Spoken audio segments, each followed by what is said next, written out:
korban sudah kita lakukan pengkajian. Pasien datang dengan luka bakar derajat 4. Jadi luka bakar derajat 4 itu bisa menyebabkan terhentinya aktivitas listrik jantung.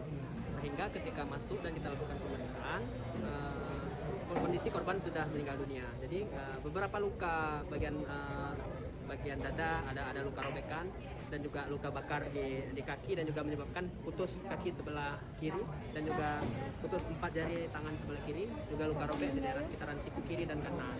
Juga ada luka robek di bagian sedikit muka, dan di seluruh tubuh terdapat luka bakar derajat 3 ataupun terkelupas bagian-bagian kulit. Dugaan sementara itu dari kita itu dari lukanya itu luka bakar yang disebabkan oleh gas kemungkinan besar.